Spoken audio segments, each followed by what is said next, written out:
Morning. Today I am going to talk about how to sort out a sticky key on a Cherry keyboard. This is one of the silent keyboards which I bought when I was doing an awful lot of typing late at night, and my wife got the hump because she could hear lots of clackety clacking going on in the evenings when she's trying to sleep. Good little keyboard. I've had it for about 3 years. It's a Cherry Stream 3. Unfortunately, I am a bit of an avid gamer. Well, that's really unfortunate per se, but I do tend to put an awful lot of constant pressure on the E key. I'm not a WASD fan. I like the ESDF setup, so I guess if you're a WASD fan, it'd be the W key instead. Anyway, over the years, I suddenly started to find that I was getting some sticking on that E key, presumably from where it's been pressed for so long. So it's quite annoying. Basically, the problem was this. It was that when I released the key, there was a very, very slight delay between releasing the key and it popping up. Now, I don't know how I didn't know how these keyboards were put together. I didn't know what actually lay underneath the keys. And I'm doing this video purely and simply because I spend quite a lot of time on Google trying to find somebody else who could tell me how these things were set up, how you get the keys off, and if there's any solution to having a sticky key. Couldn't find one. Bought a new keyboard. Bought a little Artec, which is this one. Artec, which I'm quite happy with. It's a little wireless keyboard. It's very, very small, but so far not too bad. And having bought a replacement keyboard, I got brave and decided to try taking the keys off this one, which, as it turns out, was a lot less difficult than I thought it was going to be. I think these have what's commonly referred to as a scissor mechanism, although I tend to think of them as more of being like a little deck chair. I'll show you why in a little bit. So I'm just going to pop a key off and show you how it all works, and also show you what I did to try to, that ended up actually stopping the key from sticking, which wasn't at all what I thought it was going to be. I thought that the sticky key was going to be caused by about half a pound of dog hair being caught under there. Turns out that wasn't the case at all. Might have been a small amount of dog hair just in the wrong place, but ultimately there wasn't any wildly obvious reason why it wasn't working. But I got it fixed. So I'm not going to pop the E key off. I've had that key off probably about 4 or 5 times now. I think I might be pushing the boundaries as to how many times I can take it off and put it back on without breaking the little plasticky bit underneath it. Excuse me. So I'm not going to push my luck. What I'm actually going to do, I'm going to take off, I think maybe the hash key, the tilde key, purely and simply because if I break it and I ever want to use this keyboard in the future, I don't really use the hash key that much. So, I can probably live with it. Anyway, let's crack on with this. So there isn't really any perfect technique that I have found. I'm sure there's people out there who know how to do this better than I do. And if they do, it'd be cracking if they would make a video showing how to do it, and even more cracking if they could kind of go back in time by about 5 days and post it then, so I could save myself 20 quid on a new keyboard. But hey, what else? So like I said, I'm going to pop this, let's just move this over a bit so it's more central. I'm not sure how well this is going to work. I've actually got my mobile phone strapped to a light, which may very well fall over. I'm not sure how well I'm going to be able to zoom in on things, which could be a problem. I might have to pop up the keyboard on a book or something. We'll see how it goes. But anyway, right, so tilde key off. So literally all I've been doing, I use a scalpel. I like scalpel. It's quite an old scalpel, so it's relatively blunt as scalpels go. It's been through the wars. But any sort of flat bladed item, scalpel, screwdriver, anything like that, craft knife. So literally you just lift it and it will pop up. Okay. And that, as you can see, immediately me hair stuck in there. Just point, that's not a pube, that's a moustache hair. Just in case you're wondering. Oh no, that's grim, but what else? Okay, so annoyingly, all of the all of the mechanisms actually come up with the key, which it's not done before, which is a little bit unusual.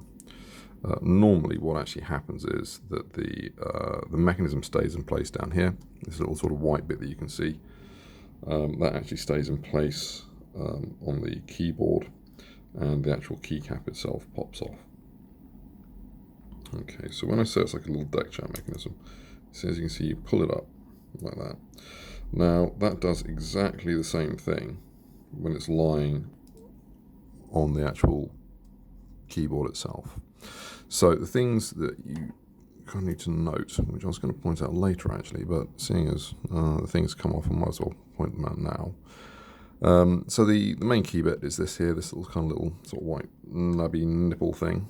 I'll just tilt that so that you can get a 3D view of it, so it sticks up slightly from the keyboard. I didn't realise how filthy this keyboard was until I started recording this, but it's an old keyboard, it's had a lot of use.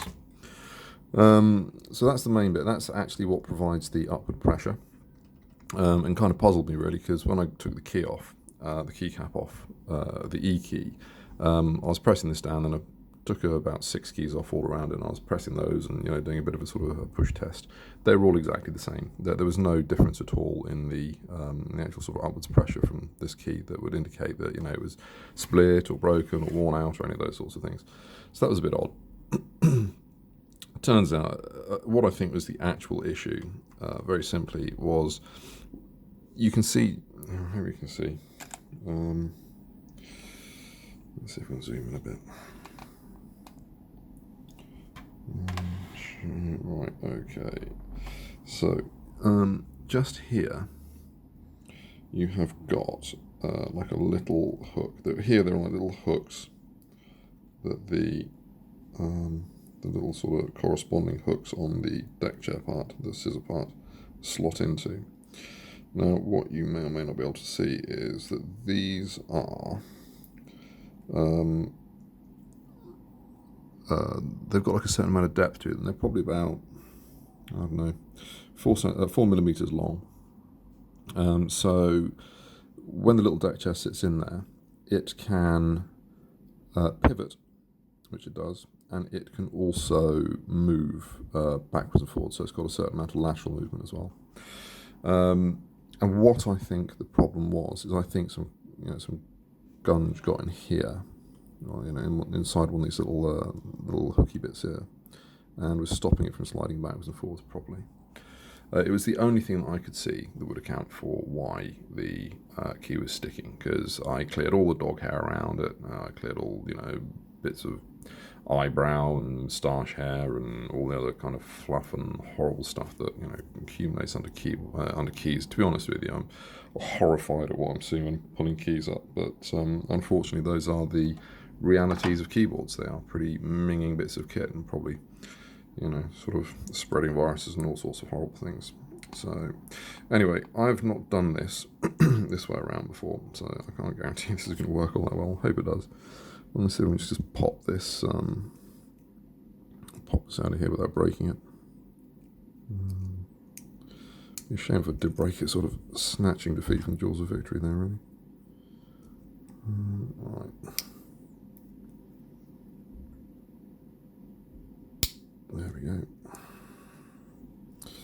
So, as you can see, in the top of the keycap, there are these tiny little bits that the key hooks into.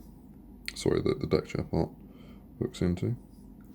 And then on the other side, very similar.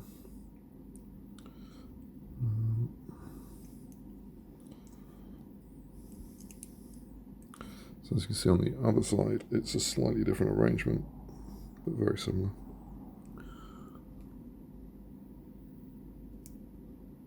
Oh man. I might just yank it and go. There we go. Made that a lot more complicated than it needed to be actually. Right, okay.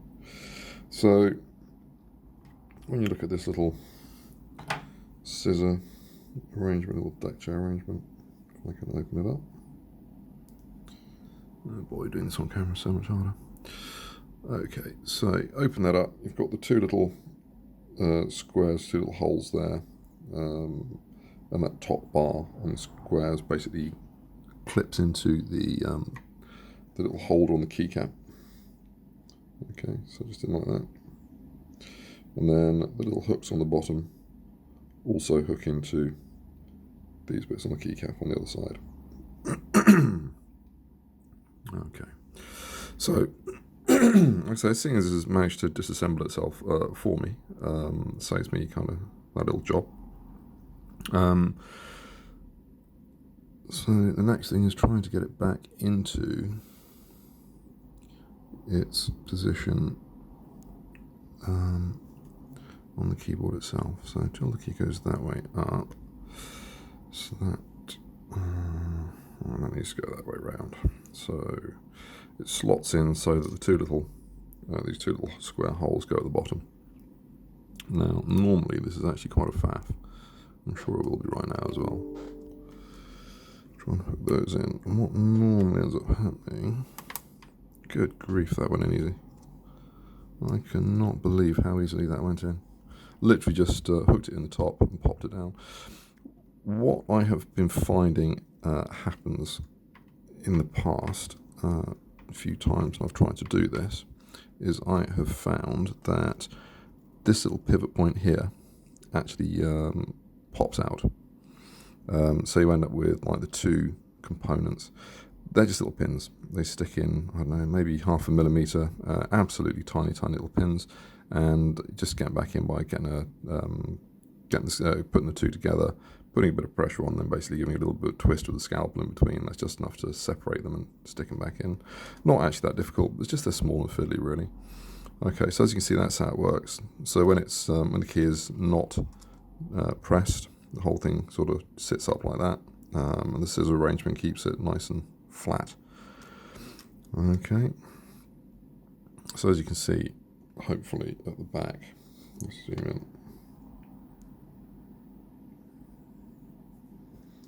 Okay, at the back, as you can see, that little bit moves backwards and forwards. The bit up front basically just pivots up and down. God, there's still so much crap in there. I can't believe it, man. I've been at this with a paintbrush and everything. That's horrendous. Anyway, that's what it is. That's a keyboard for you. I feel like such a minger, I really do. Okay, so anyway, and then popping the key back on. It's literally just a case of positioning it over the thing, giving it a jolly good push. Should hear a fairly unpleasant crackly noise, but quite satisfying. And that's it. Key is back in. Okay, and that's that really. So actually pretty straightforward, but I